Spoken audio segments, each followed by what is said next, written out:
امریکہ نے ایک اپنی بہت بڑی حکمت عملی جو اختیار کی، عالم عرب کے سینے میں اسرائیل کا خنجر پیوست کر دیا تاکہ یہ کبھی آزاد نہ ہو جائیں، ہمارے انگوٹھے تلے رہے، ہماری پالیسی گورن کرے۔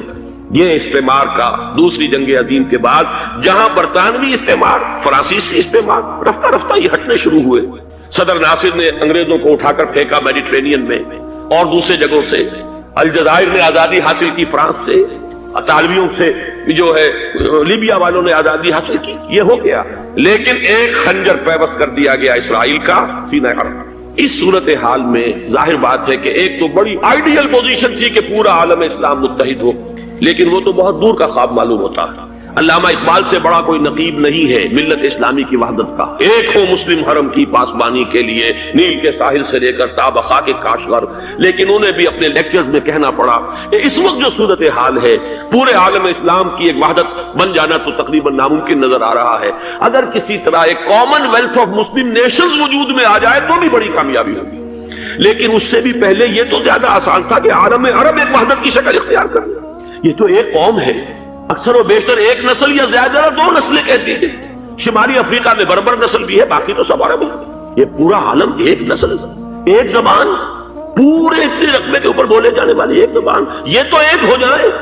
افسوس یہ ہے کہ اس کا ایک ہو جانا ایک شخصیت ابھری تھی جو مذہبی مزاج کی شخصیت تھی، جو دینی مزاج کی حامل شخصیت تھی، اگر اس کی قیادت میں عالم عرب متحد ہو جاتا تو واقعتاً ایک بہت بڑا جو ہے مرحلہ وہ طے ہو جاتا پوری عالمی ملت اسلامیہ کی ایک وحدت اختیار کرنے کا۔ وہ شخصیت تھی شاہ فیصل شہید کی، اور اس لفظ کے ساتھ ہی آپ کے ذہن میں آ گیا ہوگا کیوں انہیں شہید کر دیا گیا، کس نے کیا کرایا، کہاں سے تعلیم حاصل کر کے آیا تھا وہ جس نے شہید کیا شاہ فیصل شہید کو، اس کی گردن پر کون سوار تھی، وہ یہودی لڑکی کے جس کے فوٹو بھی شائع ہوئے، ایک گردن پر اٹھائے کھڑا ہوا شہزادہ اپنی ایک یہودی دوست کو، لڑکی کو، اور وہی ہے کہ جس نے جا کر پستول سے شہید کیا ہے۔ جہاں میں اچھی طرح جان لیجئے، جیسے بارہا میں نے عرض کیا ہے کہ حضرت عمر کو شہید کرنے والا کہنے کو ابو لولو فیروز تھا، لیکن اس کے پیچھے پورا ایرانی نسل پرستی کا جو پورا پس منظر ہے، اسے تو ہر شخص جس کی ذرا بھی نگاہ جو ہے جو صرف منظر کو نہ دیکھ رہی ہو پس منظر کو بھی دیکھنے والی ہو، وہ تو جان دے گی کہ ابو لولو فیروز ایک فرد کا نام نہیں تھا، وہ ایران کا انتقام تھا عالم عرب سے۔ بالکل اسی طریقے سے یہ امریکی استعمار کا ہتھ کنڈا تھا، اسے محسوس ہوا۔ شاہ فیصل مذہبی مزاج کا شخص یہ ابھر رہا ہے، اور یہ شاہ فیصل کی حکمت عملی کا ذرا آپ اندازہ کیجئے۔ لاہور میں سمٹ کانفرنس ہوئی، اس میں وہ آئے، سب سے ٹاورنگ پرسنالٹی پورے اس وقت عالم اسلام کے اندر شاہ فیصل کی تھی، اور وہ گویا کہ ایک بہت ہی جس کو کہا جائے کہ ایک بہت ایلڈرلی، ایک بزرگانہ ایک شخصیت جو ہے، اور انہوں نے اپنی دولت کے دروازے، عرب میں وہ مشہور تھے کہ نہایت خسیس اور بخیل انسان ہے، اس لیے کہ وہاں وہ خرچ کرتے تھے حساب کتاب کے ساتھ، لیکن ان کے خزانے کھلے ہوئے تھے عالم اسلام کے لیے، ادھر بھی مدد ہے ادھر بھی مدد ہے، ادھر بھی کام ہو رہا ہے ادھر بھی کام ہو رہا ہے۔ پھر انہوں نے تیل کا ہتھیار استعمال کر کے ایک دفعہ امریکہ کو دن میں تارے دکھا دیے تھے، لہذا ان کا ہٹایا جانا سین سے یہ امریکی استعمار کے لیے لازم تھا۔ اب لے دے کر رہ گئے کون سیکولر مزاج کے لوگ۔ پہلی اٹیمپٹ جمال عبد الناصر نے کی، ناکام ہو گیا۔ قذافی صاحب نے کوشش کی کہ وہ ان کی جانشینی حاصل کر لے، ناکام ہو گیا۔ اب ایک تیسری شخصیت صدام حسین کی، ملحد ہے، اسلام سے کوئی سروکار نہیں، باس کا فلسفہ سیکولرزم پلس عرب نیشنلزم یہ اصول ہے، لیکن یہ ہے کہ یہ شخصیت اب ابھر کر ایسی آئی ہے کہ اس سے اس وقت یہ جان لیجئے، میں امریکہ میں بھی عربوں سے مل کر آیا ہوں، سعودی عرب میں بھی اب میں وہ دیکھ آیا ہوں، نوجوان نسل جو ہے عربوں کی، پورا جو دوسرے عرب ممالک ہے جہاں پر کہ مذہب کا اتنا چرچا ہی نہیں ہے، پورا فلسطینی عرب، جارڈن کے عرب، شامی عرب عوام، وہ سب کے سب صدام کے پیچھے ہے، اس لیے کہ انہیں نظر آ رہا ہے کہ ایک شخص پھر ایسا پیدا ہو کر سامنے آ گیا ہے جو شاید عالم عرب کو پھر یونائٹ کر دے، اور یہ ہے اصل وہ شے کہ جو امریکہ کے لیے کسی صورت میں قابل قبول نہیں۔ دولت کے یہ ذخائر، خلیج کی یہ دولت، سیال سونا اور اس کے ذخیرے، اور یہ کسی طریقے سے یہ امریکہ کے زیر اثر نہ رہے، یہ ہے وہ شے جو اسے برداشت نہیں ہے۔ وہ کوئی عربوں کی محبت میں نہیں آیا 2.5 لاکھ فوج لے کر، وہ کوئی شاہی عرب جو خاندان ہے سعودی، اس سے اس کی کوئی دلچسپی نہیں ہے، کوئی پتہ نہیں کہ وہ خود ان کو ہٹا دے اور وہاں پر کوئی جمہوری ڈھانچہ جو ہے وہاں پہ کھڑا کروا دے خود امریکہ، اس لیے کہ سعودی عرب میں دیکھ آیا ہوں حالات، اگرچہ ظاہر بات ہے کہ زیادہ گہرائی میں تو وہاں جانے کا موقع ہی نہیں ہوتا، بہت ہی مستبد حکومت ہے، لیکن صاف نظر آ رہا ہے کہ اس وقت دونوں طبقے نوجوانوں کے جو ہے وہ شاہی خاندان کے شدید خلاف ہو چکے ہیں۔ جو وہاں پر جدید مثقف طبقہ ہے، جدید تعلیم یافتہ، جو باہر پڑھ کر آیا ہے امریکہ میں اور کہیں اور وہ کثیر تعداد میں، اب وہ صاف سوال کر رہے ہیں کہ یہ billions and billions of dollars کے جو ہمارا خرچہ آتا تھا، ہمارے ہتھیاروں کے آرڈر جاتے تھے، وہ کہاں گئے؟ کل 65,000 فوج، اور عرب کے پاس، سعودی عرب کے پاس اتنے ٹینک بھی نہیں ہیں جتنے کہ یمن جیسے غریب ملک کے پاس، تو ہمارا روپیہ یہ گیا کہاں؟ یہ ایک سوال ہے جو ہر شخص کے ذہن کے سامنے ہے۔ اب ہمیں اپنے معاملات کو خود سنبھالنا ہوگا۔ اسی طریقے سے جو مذہبی طبقہ ہے، اور وہاں ہے بڑی تعداد میں مذہبی طبقہ نوجوان جن میں بڑا جذبہ ہے، اور ان کا وہ جوش جہاد انہیں جہاد افغانستان تک لے کر آیا ہے۔ سینکڑوں عرب نوجوان یہاں جو ہے شہید ہوئے، اپنے ملک میں تو انہیں بولنے کی بھی کوئی امکان نہیں ہے، لیکن یہاں وہ جذبہ جو اندر اندر پروان چڑھ رہا ہے، وہ جذبہ انہیں لایا ہے، اور افغانستان کی سنگلاخ وادیوں کے اندر انہوں نے جام شہادت نوش کیا ہے۔ وہ طبقہ بھی شدید مخالف ہو چکا ہے کہ انہوں نے امریکیوں کو بلا کر، ان میں یہودی بھی ہیں، عیسائی تو ہے ہی ہے، یہودی ہیں، یہودی عورتیں ہیں، جو کچھ اب وہاں بے حیائی اور بے پردگی کے مناظر نظر آ رہے ہیں۔ یہ سرزمین عرب، میں نے امریکہ میں تقریر سنی ہے، اسنا کے جو فائنل ان کا ایک سیشن تھا، اسلامک سوسائٹی آف نارتھ امریکہ، جس میں میں مدعو کیا گیا تھا، اور اسی لیے میں نے یہ سفر کیا تھا۔ ایک نوجوان نے جو تقریر وہاں پر کی ہے، واقعہ یہ ہے کہ میں حیران رہ گیا اس کی جرأت کا۔ اس نے کہا کہ حضور نے فرمایا تھا کہ جزیرہ نما عرب میں دو دین جمع نہیں ہو سکتے، اور آج شاہی خاندان کی صرف اپنی حکومت کو بچانے کے لیے امریکیوں کو اتنی بڑی تعداد میں بلا لیا گیا ہے، جن میں موبائل چرچ بھی ہیں، موبائل سینیگوگز ہیں، یہودی مرد اور عورتیں جو ہے دندناتے پھر رہے ہیں آج عرب کی سرزمین پر۔ لہذا جو مذہبی طبقہ ہے وہ اس پر شدید رد عمل جو ہے اس کے اندر پایا جاتا ہے۔ یہ حالات ہیں جو میں آپ کے سامنے چاہتا تھا کہ رکھوں۔ یہ وہ شامت اعمال ہے۔ ایک طرف یہ کہ وہ شخصیت جو ہے صدام حسین کی، وہ کوئی پسندیدہ شخصیت نہیں، لیکن یہ کہ اس شخصیت کو تقویت دینے والے بھی تو یہی لوگ تھے۔ انہیں خطرہ تھا ایران کے انقلاب سے کہ کہیں اسی قسم کا کوئی انقلاب ہمارے ہاں نہ آ جائے، لہذا انقلاب ایران کو ایکسپورٹ نہ ہونے دے، اس لیے انہوں نے اسی صدام حسین کو بلینز اور بلینز آف ڈالرز کی مدد دی۔ آج وہی ہے، عربی کی تو ایک کہاوت بھی ہے، سم من کلبک یا کلو، اپنے کتے کو کھلا پلا کے موٹا کرو، کسی روز تمہیں کو کاٹے گا۔ آج وہ تو انہیں کاٹ رہا، لیکن یہ کہ اس کا جو علاج تجویز ہوا ہے وہ انتہائی خوفناک ہے۔ 2.5 لاکھ امریکی وہ استعمار کے پنجے جو بمشکل عالم عرب کے سینے سے جو گڑے ہوئے تھے اس استعمار نے، مشکل ہٹے تھے کہ ایک دم اب وہاں پر خبریں آ رہی ہیں، فرانسیسی بھی آ رہے ہیں، برطانوی بھی آ رہے ہیں، کہاں کہاں سے فوجیں آ رہی ہیں، اور وہاں پر 2.5 لاکھ تو صرف امریکن آرمی کا، اس میں تقریباً 1.5 لاکھ تو پہنچ چکی، اور جو بھی ہوگا وہاں پر جیسا کہ میں نے عرض کیا ہے اس قدر خوفناک سین ہے۔ میں نے بہت سے حضرات واقف ہوں گے، کئی مرتبہ میں نے حوالہ دیا ہے مولانا سید حامد میاں رحمہ اللہ کا۔ انہوں نے ایک دفعہ مجھے بتایا تھا کہ احادیث میں جو قرب قیامت کے حالات و واقعات کی پیشن گوئیاں ہیں، ان میں یہ ہے کہ وہ جو آخری جنگ ہونی ہے جو کہ دجال کے خلاف ہوگی مسلمانوں کی، اور جس میں کہ حضرت مسیح علیہ السلام کا نزول ہوگا، جس کے سلسلے میں اس سے پہلے ایک جنگ ہوگی بہت خوفناک، بہت خوفناک۔ اور عجیب الفاظ ان کے یہ تھے کہ اس میں ایک طرف مسلمان اور عیسائی اور یہودی تینوں ہوں گے۔ یہ بات سمجھ میں نہیں آتی تھی کہ مسلمان اور یہودی ایک جگہ کیسے جمع ہو سکتے ہیں۔ آج وہ نقشہ نظر آ گیا۔ آج اسرائیل، امریکہ، سعودی عرب اب یہ ایک ہے، بلکہ چلتے آئیے مصر، اسرائیل، سعودی عرب اور جو بھی ان کے حواری ہیں وہ سب ایک صف میں کھڑے ہیں، اور ان کے اوپر سیادت کس کی ہے؟ امریکہ کی۔ وہ نقشہ آ گیا ہے۔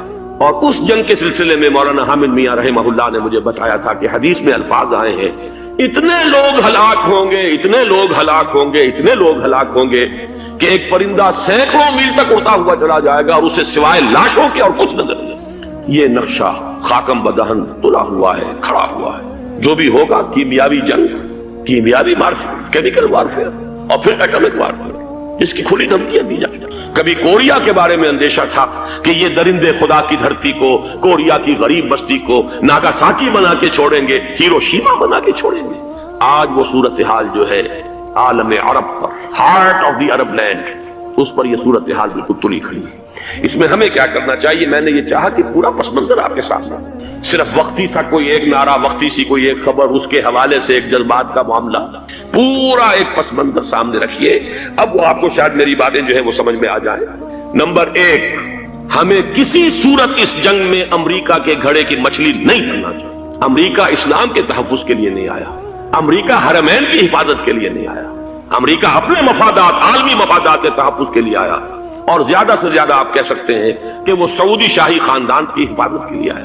اور بڑا عمدہ مضمون چھپا تھا پچھلے، بلکہ ابھی تک تو وہ تازہ ہی ہے جب تک نیا نہیں آتا، نڈا میں، جس کا عنوان تھا اربوں کا چھڑا اور اربوں کا گلا. سارے پیسے بھی انہیں سے لے رہے ہیں. $12 بلین کا ایک چیک لے کر گیا جیمز بیکر. اندازہ تو کیجیے دنیا کہاں سے کہاں پہنچ گئی. محو حیرت ہو کہ دنیا کیا سے کیا ہو جائے گی. 2 ماہ قبل اس کا تصور نہیں ہو سکتا تھا.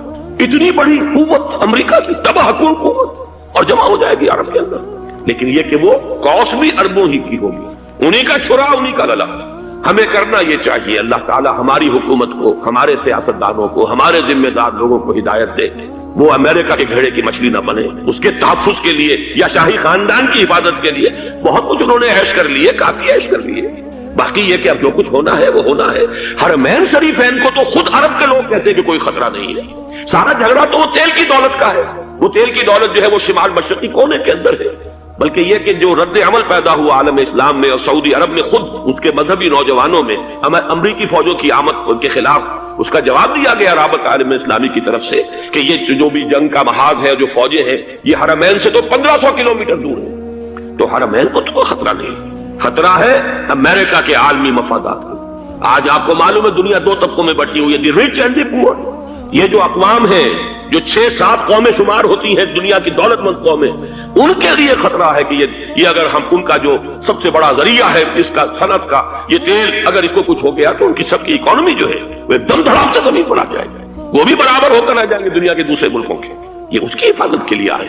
ہمارے نوجوان کو آج میں سوچتا ہوں کاش کہ ہمیں معلوم ہو، ہمیں وہ تاریخ دہرانی نہیں چاہیے کہ ہم نے پہلی جنگ عظیم میں انگریزوں کے استعمار کے پنجے گڑوانے کے لیے اپنی جانیں دی. پنجاب کا نوجوان، پنجاب کا مسلمان سپاہی بھی جا کر ایلن بی کو قبضہ دلوانے کے اندر اور بغداد پر قبضہ کرانے میں اس کے تعاون کیا، اس کی مدد کی. کیا آج بھی وہی تاریخ اپنے آپ کو دہرائے گی؟ آج ہمارا فوجی جائے گا وہاں پر امریکہ کے تحفظ کے لیے، اس کے مفادات کے تحفظ کے لیے. پہلی بات یہ کہ یہ ہرگز نہیں ہونا چاہیے. ہونا کیا چاہیے؟ پہلی کوشش یہ ہو کہ یہ بین الاسلامی معاملہ بنے، مسلمان امت آئے، امریکی فوجیں جائیں، فرانسیسی جائیں، برطانوی جائیں. ہاں اس صورت میں کہتا ہوں پاکستان کا ایک ایک بچہ وہاں جائے اور اپنی جان قربان کر دے. اس لیے کہ یہ قرآن کا حکم ہے. بَإِن طَائِفَتَانِ مِنَ الْمُؤْمِنِينَ اقْتَتَلُوا فَأَصْلِحُوا بَيْنَهُمَا فَإِن بَغَتْ إِحْدَاهُمَا عَلَى الْأُخْرَى فَقَاتِلُوا الَّتِي تَبْغِي حَتَّى تَفِيءَ إِلَىٰ أَمْرِ اللَّهِ فَإِن فَاءَتْ فَأَصْلِحُوا بَيْنَهُمَا بِالْعَدْلِ وَأَقْسِطُوا إِنَّ اللَّهَ يُحِبُّ الْمُقْسِطِينَ. امت مسلمہ کو حکم دیا گیا ہے اگر مسلمانوں کے 2 گروہ لڑ پڑے تو تم صلح کراؤ، اور اگر ایک فریق زیادتی پر تلا رہے، اڑا رہے، تو اب سب مل کر اس سے جنگ کرو یہاں تک کہ اسے اللہ کے حکم کے آگے جھکا دو. پھر اگر وہ اللہ کا حکم مان لے، صلح پر آ جائے، تو پھر عدل و قسط کے ساتھ ان کے درمیان صلح کرا دو. یہ ہمیں حکم ہے، مسلمانوں کو حکم ہے. لیکن یہ کہ یہ امریکی آ رہے ہیں اور امریکی استعمار اور امریکی مفادات، اور اس کے لیے جو ہے پاکستان کا مسلمان سپاہی بھی جائے، میرے نزدیک کی کسی صورت میں صحیح نہیں. مطالبہ بھی ہو رہا ہے. آج ہی غالباً ایک انٹرویو آیا ہے شاہ حسین کے بھائی جو ہیں حسن بن طلال، انہوں نے بھی یہی کہا ہے کہ اس کو مسلمانوں کو آپس میں اس معاملے کو طے کرنا چاہیے. اس قضیے کو امریکی فوجوں کو یہاں سے فوراً واپس جانا چاہیے. اور یہی بات میں یقیناً تائید کروں گا، تحسین کروں گا. یہی موقف ایران کا ہے. ایران عراق کے خلاف جو UN کے سینکشنز ہیں، کہتا ہے ہم اس کی پابندی کریں گے، لیکن امریکہ کو یہاں سے نکلنا چاہیے. یہ مسلمانوں کا اپنا معاملہ ہے، وہ آپس میں طے کریں. پاکستان کو بھی یہی موقف اختیار کرنا چاہیے پوری قوت کے ساتھ. اس میں کوئی بھی اگر کمزوری ہو رہی ہے تو در حقیقت یہ گویا کہ ہم امریکی استعمار کے ہاتھ میں اس کا اعلی کار بن کر، کھلونا بن کر استعمال ہو رہے ہیں، جو کہ ہمیں کسی صورت میں نہیں کرنا چاہیے. اگر یہ بھی ناکافی ہو تو دوسرا ایک اور مسئلے کا حل موجود ہے اس سے براڈر سطح پر، کہ غیر جانبدار ممالک اگر کوئی ہے ان کو بھی اس قضیے کے اندر شامل کیا جائے.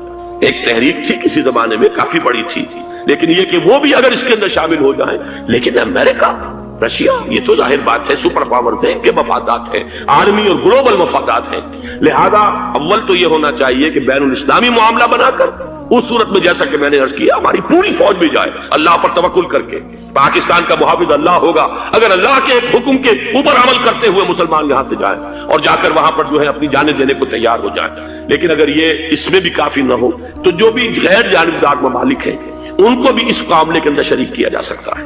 بدرجہ آخر اگر پاکستانی فوج جائے وہ صرف حرمین شریفین کے گرد و نواح میں ان کو ڈپلوائے کیا جانا چاہیے. اگر خدا نہ خواستہ وہاں پر کوئی آنچ آنے کی شکل پیدا ہو جائے تو اس کی اے ارض پاک تیری حرمت پہ کٹ مرے ہم، اس کے لیے مسلمانوں کو تیار رہنا چاہیے، اس لیے کہ بہرحال جہاں تک ارض پاک کی حرمت کا تعلق ہے وہ ہمارے ایمان کا جز ہے۔ باقی برطانوی مفادات، امریکی مفادات، صنعتی ممالک کے مفادات یا کسی شاہی خاندان کے مفادات، یہ شاہی خاندان یہ تو گرتی ہوئی دیواریں ہیں، جانا ہے آج نہیں تو کل، لیکن یہ کہ اصل معاملہ ہے امت کا، اصل معاملہ ہے امت مسلمہ کا، اصل معاملہ ہے حرمین شریفین کا، لہذا ان دونوں چیزوں کو لازماً گڈمڈ نہ کریں۔ آپ حضرات کے علم میں ہے کہ اس سے پہلے ایران کی طرف سے بار بار مطالبہ ہوا کہ حرمین کو بین الاسلامی کنٹرول میں دے دیا جائے اور سعودی عرب کا اس کے اوپر سے جو انتظامی عمل دخل ختم کر دیا جائے۔ میں نے کبھی تائید نہیں کی، اس لیے نہیں کی کہ میرا مشاہدہ ہے، میں گیا ہوں بارہا، سعودی عرب کی حکومت نے چاہے خود بھی بڑے بڑے محل بنائے ہیں لیکن حرمین کی خدمت کے اندر بھی کوئی کمی نہیں کی، اس پر انہوں نے اربوں ڈالر اس پر بھی خرچ کیا ہے، اس کے اوپر انہوں نے اس حج کے انتظامات پر پوری حکومت جو ہے وہ اپنے آپ کو لگائے رکھتی ہے، لہذا اس اعتبار سے کوئی کمی کی بات نہیں وہاں پر آئی کہ جس کے لیے ضرورت ہو کہ ان کا عمل دخل وہاں سے ختم کیا جائے، لیکن یہ صورتحال اب جو پیدا ہو گئی ہے یہ بالکل مختلف ہے، اسے اس کے کانٹیکسٹ کے اندر دیکھا جانا چاہیے، اور اسی کے حوالے سے میں نے چند رائے آپ کے سامنے رکھی۔ اب آئیے پاکستان کی طرف جو ہمارا اصل مسئلہ ہے، اس کے تو ہم سب سے بڑے ذمہ دار ہیں، اس کی بھلائی ہے تو، برائی ہے تو، اس میں خیر آتا ہے تو وہ بھی ہماری کوشش اس کے لیے ضروری ہے، اور کوئی شر پیدا ہوتا ہے تو اس کی ذمہ داری بھی ہم پر آئے گی، اس کے ضمن میں چند باتیں عرض کر رہا ہوں۔ شدید ترین خطرہ ہے، جیسا کہ میں عرض کر چکا ہوں، کہ بھارت حملہ کرے گا۔ مجھے تو تقریباً یہ رائٹنگ آن دی وال کے مانند ایک فیصلہ نظر آ رہا ہے، بلکہ آج میں کسی سے کہہ رہا تھا کہ اگر اب نہیں تو پھر کبھی بھارت حملہ نہیں کر سکتا۔ اس کے لیے سچویشن بالکل رائٹ ہے، 2 مرتبہ ایکسرسائز کر چکا ہے وہ، خاص ٹارگٹ بنا کر حیدرآباد کو، اور اس کے پیش نظر ہے سندھ میں جو بھی خلفشار ہے اسے اس کے علم میں ہے، جو بھی تصادم ہے۔ اب بھی اگرچہ اس وقت کی جو ہماری اندرونی سیاست ہے یہ اس کا کرشمہ سامنے آیا ہے کہ جی ایم سید صاحب کو ایگزونریٹ کیا جا رہا ہے، ان کو محب وطن کا خطاب دوبارہ دیا جا رہا ہے، وہ شخص جس نے اسلام کے خلاف انتہائی زہریلی باتیں کی ہیں، وہ شخص جس کی کتاب اب پاکستان ٹوٹ جانا چاہیے، وہ لاکھوں کی تعداد میں ہندوستان سے چھپ کر آئی ہے یا تقسیم ہوئی ہے، آج اسے سبق دی جا رہی ہے۔ یہ ہے ہماری اندرونی سیاست کے کرشمے، میں اس پر تفصیل سے نہیں جانا چاہتا، لیکن اس شخص کی دیکھیے، وہ جو علامہ اقبال کا شعر ہے کہ بتکرے میں برہمن کی پختہ زناری بھی دیکھ، دیکھ کعبے میں شکست رشتہ تسبیح شیخ، اور بتکرے میں برہمن کی پختہ زناری بھی دیکھ، کہ نظر یہ آ رہا ہے کہ اس نے رہا ہوتے پہلا بیان یہ دیا ہے کہ ہماری پہلی ترجیح یہ ہے کہ پاکستان ٹوٹ جائے اور ہندوستان کے ساتھ ہم ایک انڈیپینڈنٹ اسٹیٹ کی حیثیت سے کانفیڈریشن قائم کریں، سندھو دیش confederation with India independent of Pakistan. پھر دوسری ترجیح بھی ہے، تیسری آخری ترجیح یہ ہے کہ پاکستان کو 5 ریاستوں میں تقسیم کر دیا جائے اور ایک لوز کانفیڈریشن ہو، بس اس کے سوا کچھ نہیں۔ 5ویں بھی وہ اردو والوں کے لیے نہیں، مہاجرین کے لیے نہیں، ان کے لیے تو ان کے پاس کچھ نہیں ہے۔ 5ویں بھی پنجاب میں سے کاٹ کر سرائیکی صوبہ بنایا جائے، اور سندھ میں تو بہرحال اردو بولنے والوں کو سندھی پن کر رہنا ہوگا۔ یہ اس شخص کا رہائی کے بعد بھی بیان ہے جسے آپ سند دے رہے ہیں کہ وہ محب وطن ہے، اور وہ غدار نہیں ہے، وہ پاکستان کا مخالف نہیں ہے۔ بہرحال یہ حالات جو ہے انتہائی خوفناک ہیں ہمارے۔ آج کشمیر میں جو صورتحال ہے ہندوستان کے لیے انتہائی تشویشناک ہے، جو بدنامی اس کو مل سکتی تھی مل چکی ہے، اور یہ آپ نے دیکھ لیا وہ امریکہ بہادر جو 1.5-2 لاکھ آدمی لے کر پہنچ گیا سعودی عرب میں، اس نے انگلی تک نہیں اٹھائی ہے کہ کشمیر میں بھارت کیا کر رہا ہے۔ یہ ہے ان کی ڈبل سٹینڈرڈز، یہ ہے ان کی بے ایمانیاں کہ بھارت جو کچھ کر رہا ہے وہاں۔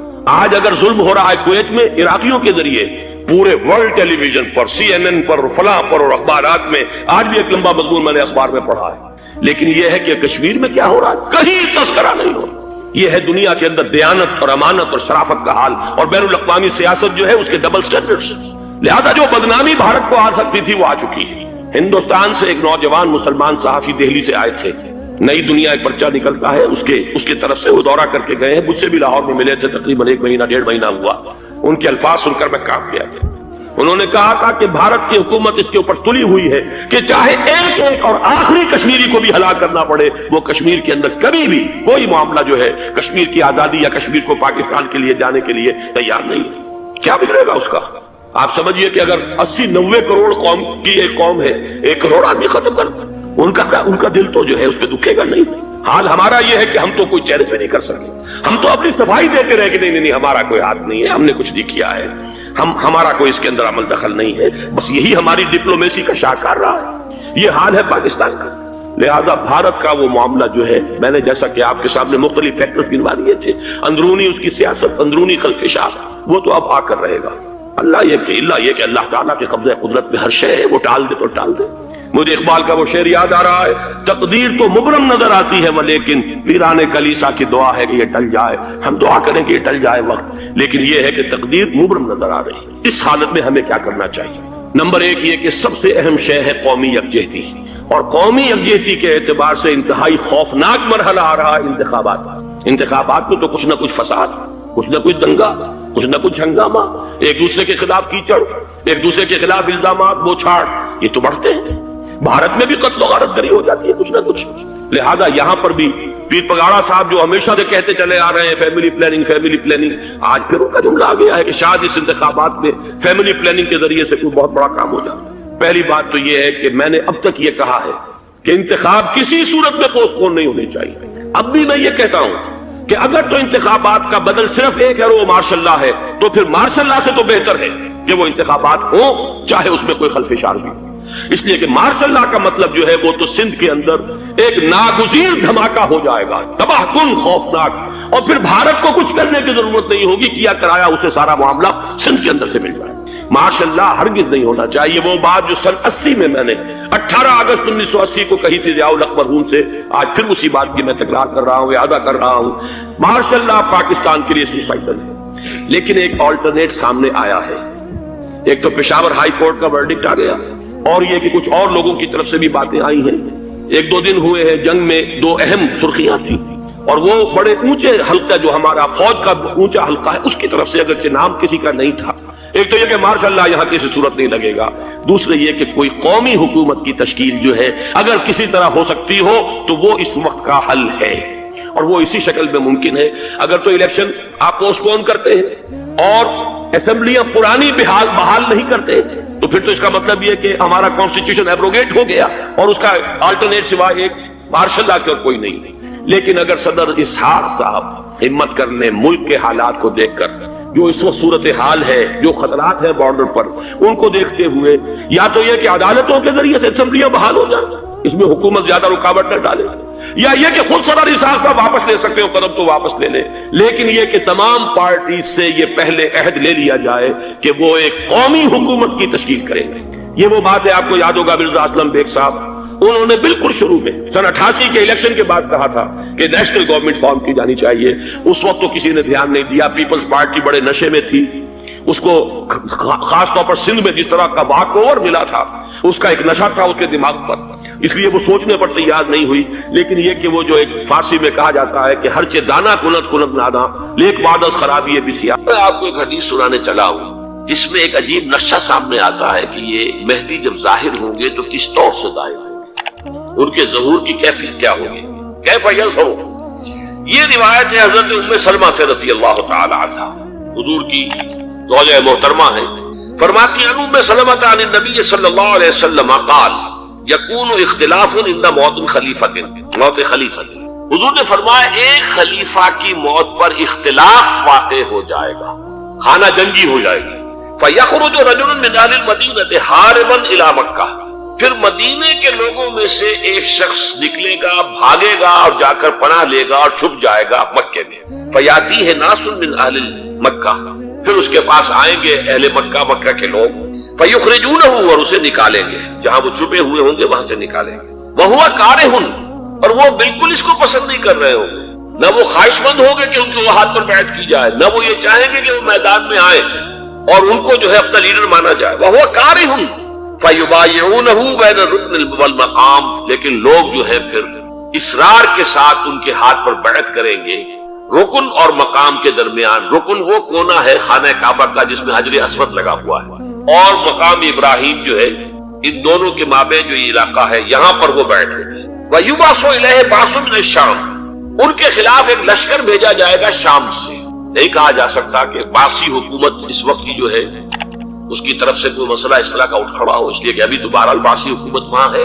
فیخسف بہم بالبیداء بین مکہ والمدینہ، لیکن اللہ تعالیٰ اس لشکر کو مکے اور مدینے کے درمیان وادی بیداء میں دھسا دے گا زمین کے اندر، پورے کے پورے لشکر کو۔ فَإِذَا رَأَى النَّاسُ ذَلِكَ، جب لوگ یہ دیکھیں گے کہ اتنی بڑی نشانی ظاہر ہو گئی، أَتَاهُ أَبْدَالُ الشَّامِ وَعَصَائِبٌ مِنَ الْعِرَاقِ فَيُبَايِعُونَهُ، اب شام سے سارے کے سارے جو اولیاء اللہ ہیں وہ بھی آئیں گے، اور عراق سے جوق در جوق لوگ آئیں گے اور ان سے بیعت کریں گے۔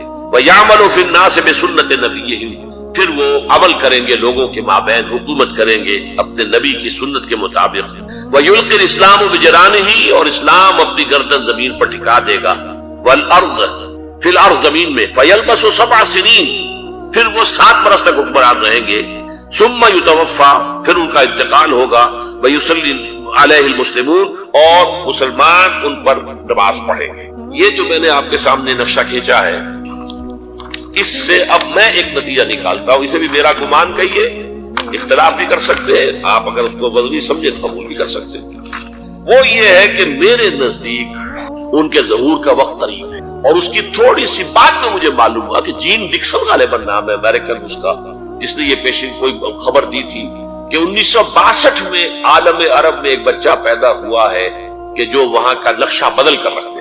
یہ جین ڈکسن کی غالباً پیشن گوئی۔ بہرحال مجھے اس کی پیشن گوئی سے کوئی دلچسپی نہیں ہے، میں تو جو احوال دیکھ رہا ہوں، یعنی اسرائیل کا قائم ہو جانا، اور اس کے بعد اب یروشلم کا مسلمانوں کے ہاتھوں سے نکل جانا، اور اب گویا کہ وہ الملحمۃ العظمیٰ جو ہے تلی کھڑی ہے، کسی بھی وقت جو ہے یہ جو ہے وہ لاوا پھٹ سکتا ہے، آتش فشاں پھٹ سکتا ہے۔ تو یہ تمام حالات ایسے ہیں کہ جن کی وجہ سے میں سمجھتا ہوں کہ ایک تو جو قرآن مجید کے اشارات میں نے آپ کو بتائے، 14 صدیاں، 14 دن میں چاند کا پورا ہونا، والقمر اذا اتسق، 14 دن میں 14ویں کا چاند۔ اسی طرح اب یہ 14 صدیوں کے بعد یہ صدی جو 15ویں صدی ہے، یہ در حقیقت ظہور امام مہدی کی صدی ہے۔ سب سے بڑی جنگ، تاریخ انسانی کی عظیم ترین جنگ جو اس کی خبر دی گئی ہے، اور کوئی عجب نہیں کہ اس صدی کے خاتمے سے پہلے پہلے وہ جنگ بھی واقع ہو جائے۔ اسی طریقے سے خاص طور پر سابقہ امت مسلمہ بنی اسرائیل یہود 2000 برس سے بے گھر تھے، بے خانمہ، برباد، ڈائسپورا، کوئی گھر نہیں، کوئی ملک نہیں، در بدر کی ٹھوکریں کھانے والی قوم۔ اس صدی میں اسے گھر ملا ہے، ملک ملا ہے۔ اس صدی کا بالکل آغاز تھا 1919 بالفور ڈیکلریشن۔ اس صدی کے آغاز ہی سے ان تمام واقعات کے جو ہے سلسلے شروع ہو گئے۔ بالفور ڈیکلریشن میں طے کیا گیا تھا کہ فلسطین پر ان کا حق ہے، اور وہاں انہیں آباد ہونے کے لیے سہولتیں فراہم کی جائیں گی۔ 1919 میں اس کام کا آغاز ہوا، 1948 میں 30 برس سے کم مدت میں وہ ملک وجود میں آ گیا۔ تو کوئی عجب کی بات نہیں ہے، کوئی تعجب کی بات نہیں کہ اب اسرائیل سے گریٹر اسرائیل تک، عظیم تر اسرائیل تک بھی اسی صدی میں پیش قدمی ہو جائے۔ چوتھی بات یہ ہے کہ یہی صدی ہے جس میں خلافت اسلامیہ کا خاتمہ 1924۔ یہ ذہن میں رکھیے، یہ خلافت وہ خلافت نہیں تھی جس کو ہم خلافت راشدہ کہتے ہیں، یا جو خلافت علی منہاج النبوہ ہے، اس حدیث کی روح سے جو ابھی میں نے آپ کو سنائی، تاہم خلافت تھی، نام تو تھا، جیسے ہم نام کے مسلمان ہیں ایسے ہی نام کی خلافت بھی۔ بہرحال علامہ اقبال نے جو فریاد کی کہ چاک کر دی ترک نادا نے خلافت کی تباہ، سادگی اپنوں کی دیکھ اوروں کی عیاری بھی دیکھ، یہ کچھ اور تھے پیچھے جنہوں نے اس خاتمہ کروایا خلافت کا۔ یہ وہی فری میسنری، زائنزم، برطانیہ، یہ قوتیں پیچھے، لیکن یہ کہ جادو ہو جو سر چڑھ کر بولے، کروایا ایک مسلمان کے ہاتھ، مصطفیٰ کمال پاشا کے ہاتھ۔ چاک کر دی ترک نادا نے خلافت کی قبا، سادگی اپنوں کی دیکھ اوروں کی عیاری بھی دیکھ، مقصد بھی حاصل کر لیا، الزام بھی اپنے اوپر نہیں آ رہے۔ لیکن میں جو عجائبات اس صدی کے آپ کو گنوا رہا ہوں، اس کے اعتبار سے اسے بھی ناقابل قریب، ناقابل قیاس نہ سمجھیے کہ اس صدی کے خاتمے سے پہلے پہلے پھر دوبارہ خلافت کا نظام قائم ہو جائے۔ جب یہ سب کچھ ہو سکتا ہے جو اس صدی میں ہوا ہے، تو آخر یہ باتیں کیسے محالات عقلیہ میں سے شمار ہو جائیں گی؟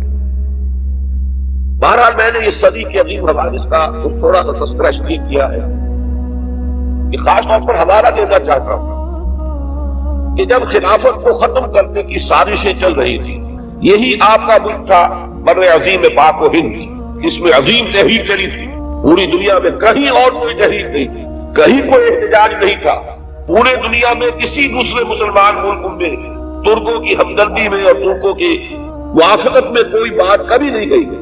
پورا عالم عرب تو ویسے ہی ترکوں کا دشمن ہو چکا تھا، انگریزی استعمار نے قومی نفرت کے بیج بو دیے، لیکن یہ کہ بقیہ بھی تو پورا عالم اسلام ہے. عالم عرب تو اس ملت اسلامیہ کا 1/5 بھی نہیں ہے، باقی 4/5. اس میں نوٹ کر لیجئے صرف یہ بر عظیم پاک و ہند ہے کہ جس میں تحریک چلی، تحریک خلافت، اور کس شد و مد سے چلی، کس زور شور سے چلی کہ ہندوؤں کو اس میں شریک ہونا پڑا، گاندھی کو اس میں شریک ہونا پڑا. اس لیے کہ بہرحال ایک ذہین آدمی تھا، سمجھدار آدمی تھا، حالات کے نبض پر اس کا ہاتھ تھا.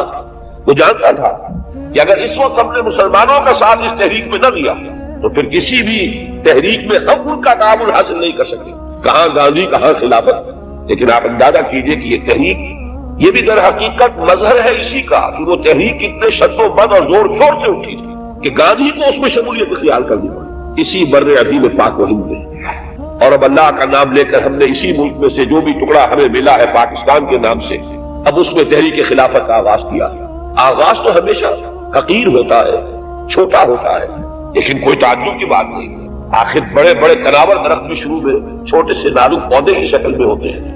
اللہ تعالیٰ کی قدرت سے بعید نہیں کہ یہ تحریک خلافت کا یہ پودا جو ہے تناور درخت کی شکل اختیار کرتا. ایک خاص مناسبت جو ہمارے خطبات خلافت کو قائم ہوئی ہے کہ اس صدی کے آغاز میں تحریک خلافت چلی تو اس کے زعماء پر مقدمہ بغاوت اس ہال میں چلایا گیا. یہ اس خالد زینہ ہال کی تاریخی حیثیت، یہی حال تھا جس میں مولانا محمد علی جوہر کھڑے ہوئے تھے مجرموں کے کٹہرے میں، اور ان کے ساتھ اور بھی کتنے ہی زعماء ملت تھے کہ جو شریک تھے، اور ایک انگریز جج بیٹھا ہوا ان کے خلاف سماعت کر رہا تھا مقدمہ بغاوت. 1921 کی بات ہے نا، 62 برس گزرے ہیں. لیکن یہ کہ جیسا کہ میں نے عرض کیا اگر اس وقت وہ عظیم تحریک چلی تو کوئی عجب نہیں کہ اللہ تعالیٰ کے فضل و کرم سے اب یہ تحریک بھی وقت تو درکار ہوگا، لیکن اللہ کے فضل و کرم سے یہ مومنٹم پکڑے، اس میں قوت پیدا ہو. تو نہ یہ اللہ کے فضل و قدرت سے بعید ہے، اور نہ ہی جیسا کہ میں نے عرض کیا اس صدی کے تمام عجائبات اگر آپ کے سامنے ہو تو ان کے اعتبار سے یہ بہت ہی ایک محال بات نظر آتی ہے. ایک بات میں یہاں ضرور واضح کر دوں، وہ جو تحریک خلافت چلی تھی جس کے زعماء پر مقدمہ بغاوت اس حال میں چلایا گیا تھا، اور اب اس تحریک خلافت کا ہم نے آغاز کیا ہے، نام تو وہی ہے مشترک، لیکن ان کے مابین زمین و آسمان کا فرق ہے. وہ تحریک صرف ایک احتجاجی تحریک تھی کہ خلافت کے نام سے مسلمانوں کی وحدت ملی کا جو ایک نشان ہے، جو ایک علامت ہے، اسے ختم نہ کیا جائے. حالانکہ پوری دنیا جانتی تھی، ہر شخص جانتا تھا، بچہ جانتا تھا یہ خلافت وہ خلافت نہیں ہے. یہ وہ خلافت تو نہیں جو عمر فاروق کی خلافت تھی رضی اللہ تعالی عنہ، یا ابو بکر کی خلافت تھی رضی اللہ تعالی عنہ، یا عثمان غنی کی خلافت تھی رضی اللہ تعالی عنہ، یا حضرت علی مرتضیٰ کی خلافت تھی رضی اللہ تعالی عنہ. یہ وہ خلافت تو نہیں، لیکن پھر بھی وحدت ملی کا ایک نشان، ایک علامت. اب میں آپ کو ایک بات بتا دینا چاہتا ہوں کہ جیسے ہمارے ایک محاورہ ہے کہ ہاتھی مرا ہوا بھی 1.25 لاکھ کا ہے.